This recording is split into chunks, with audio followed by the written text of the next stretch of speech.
Hi guys, back for another chapter in Trumpet of the Swan. We are almost done with this book.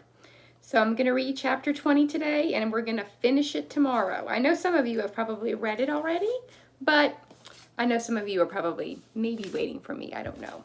So let's start with chapter 20 about Billings, and let's see what more adventures could possibly Lewis and Serena go on.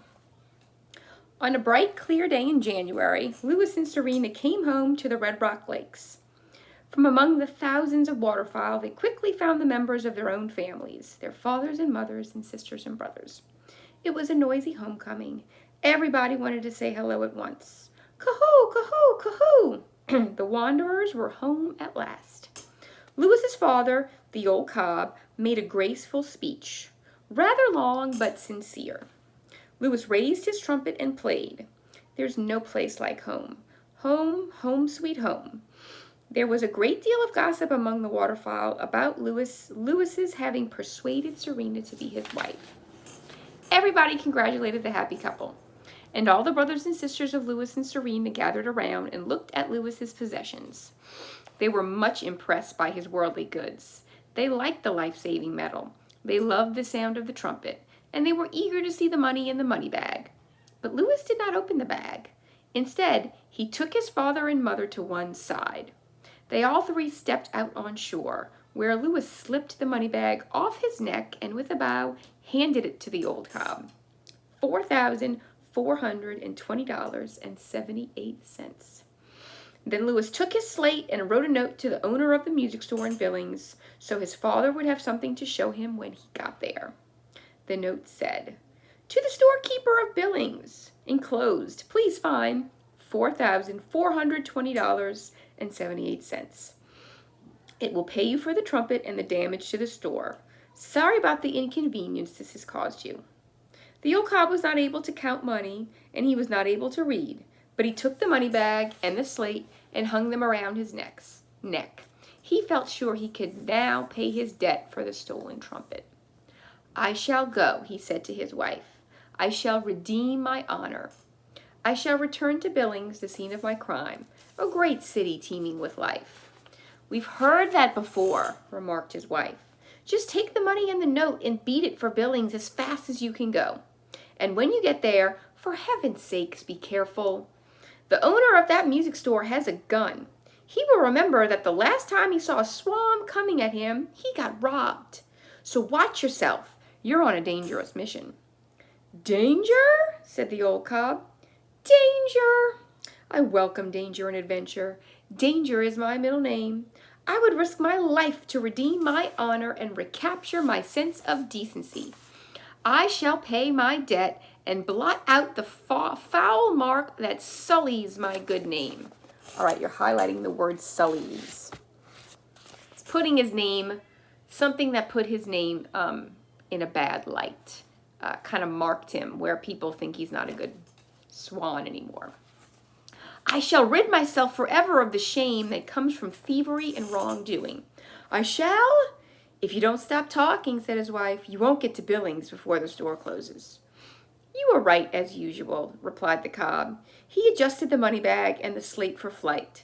Then he took off into the air and headed toward the northeast, flying fast and high. His wife and son watched him until he faded from view. "What a swan," said his wife. "You have a good father, Lewis. I hope nothing happens to him. To tell you the truth, I'm worried." The old cob flew fast and far.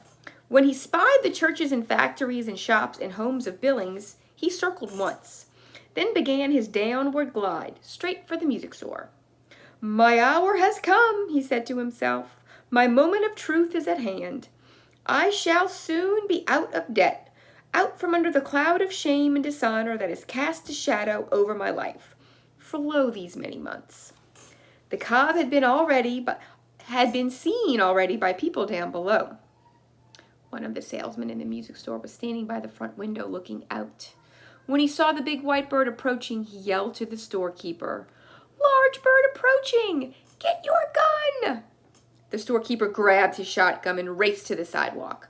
The cob was low in the sky, gliding straight for the store. The storekeeper raised his gun. He fired both barrels in quick succession. The old cob felt a twinge of pain in his left shoulder. Thoughts of death filled his mind. Looking back, he saw a bright red drop of blood staining his breast. But he kept going, straight for the storekeeper. "The end is near," he said to himself. "I shall die in the performance of duty. I have only a few moments remaining to live. Man in his folly has given me a mortal wound. The red blood flows in a steady trickle from my veins. My strength fails. But even in death's final hour, I shall deliver the money for the trumpet. Goodbye, life. Goodbye, beautiful world. Goodbye, little lakes in the north. Farewell, springtimes I have known with their passion and ardor. Farewell, loyal wife, and loving sons and daughters. I, who am about to die, salute you. I must die gracefully, as only a swan can." With that, he sank to the sidewalk, held out the money bag and the slate to the astonished storekeeper, and fainted away at the sight of his own blood. He lay limp on the sidewalk, to all appearances a dying swan. A crowd quickly gathered. "What's this?" exclaimed the storekeeper, bending over the bird. "What's going on here?" He quickly read the note on the slate.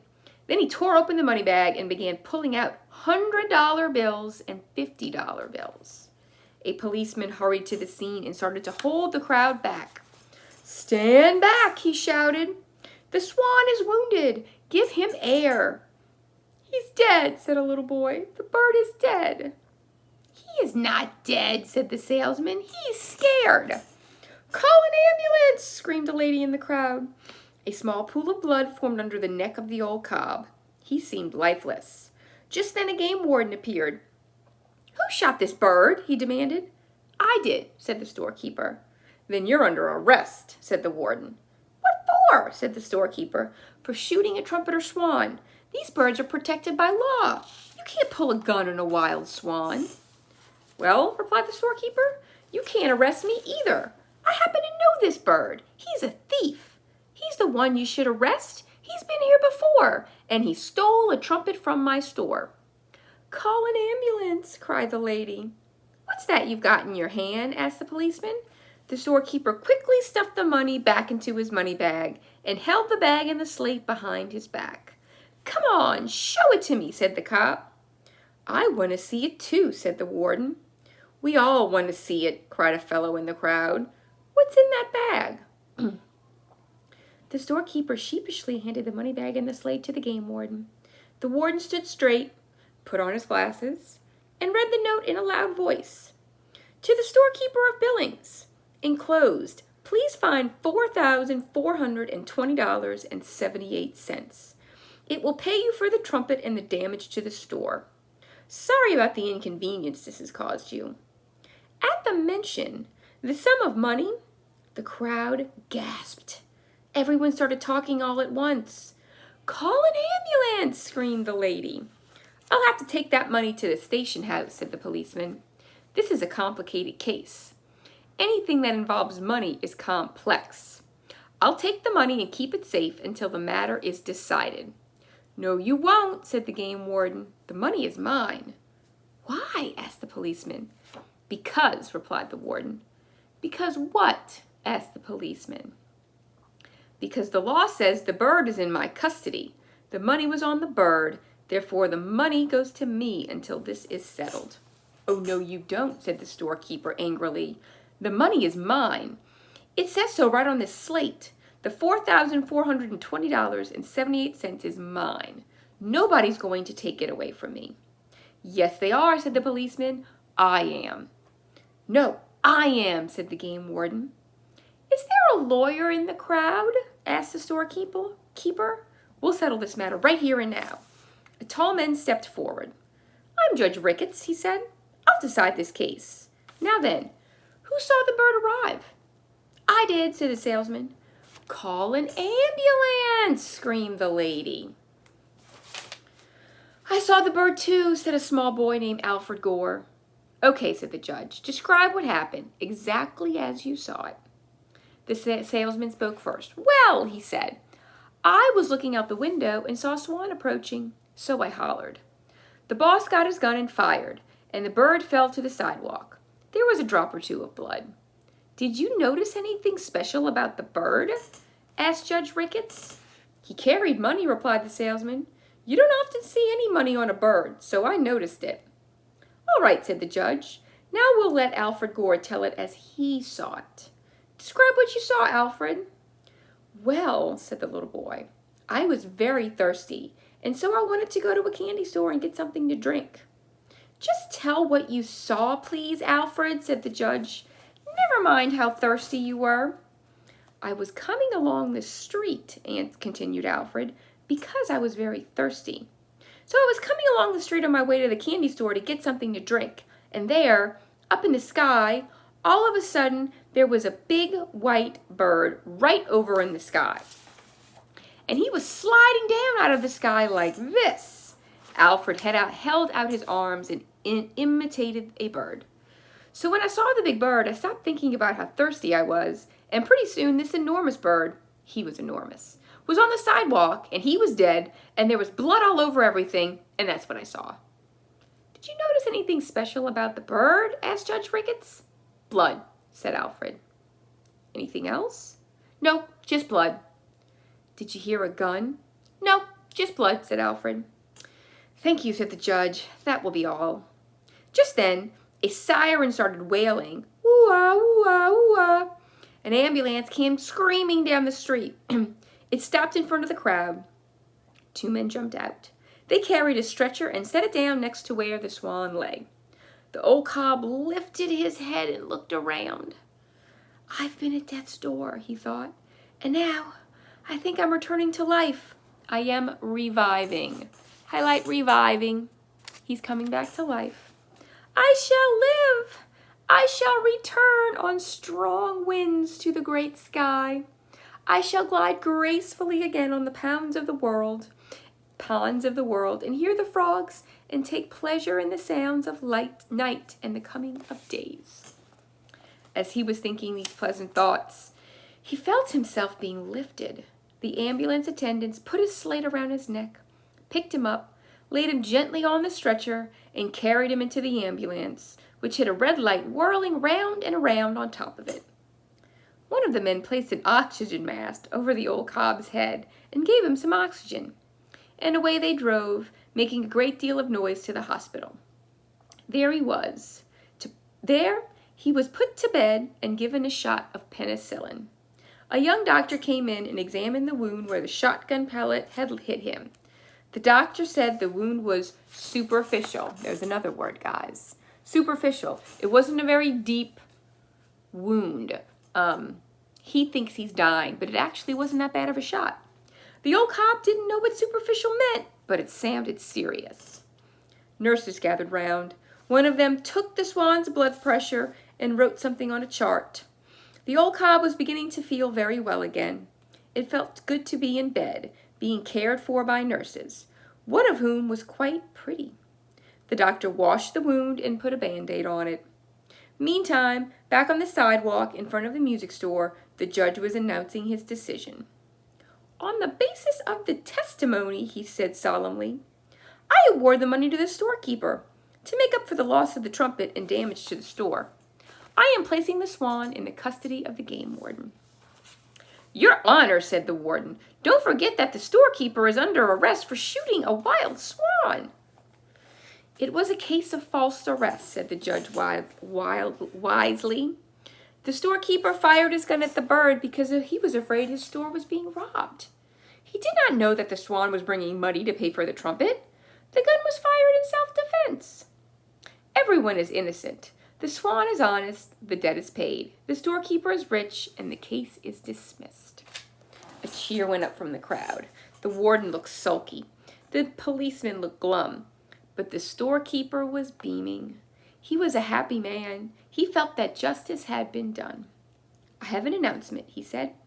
I am only going to keep just enough of this money to pay for the stolen trumpet and the repair bills for my store. All the rest of the money will be given to a good cause if I can think of just the right one. Can anyone think of a worthy cause that needs money? The Salvation Army, suggested a woman. No, said the storekeeper. The Boy Scouts, suggested a boy. No, said the storekeeper. The American Civil Liberties Union, suggested a man. Nope, said the storekeeper. Nobody has thought of the right place for me to send this money. How about the Audubon Society? Asked a little fellow whose nose looked like the beak of a bird.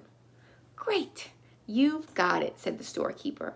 A bird has been very good to me, and now I want to do something for birds. The Audubon Society is kind to birds. I want this money to be used to help birds. Some birds are in real trouble. They face extinction. What's extinction? Asked Alfred Gore. Does it mean they stink? Certainly not, said the storekeeper. Extinction is what happens when you're extinct, when you don't exist anymore because there are no others like you, like the passenger pigeon and the eastern heath hen and the dodo and the dinosaur. The trumpeter swan was almost extinct, said the game warden. People kept shooting them, like this crazy storekeeper, but now they are making a comeback. The storekeeper glared at the warden. I'll say they're making a comeback, he said. The swan that was just here came back to Billings with $4,420.78 and gave it all to me. I call that making a very good comeback. I can't imagine where he got all that money. It's a mighty funny thing. The storekeeper went back to his music store.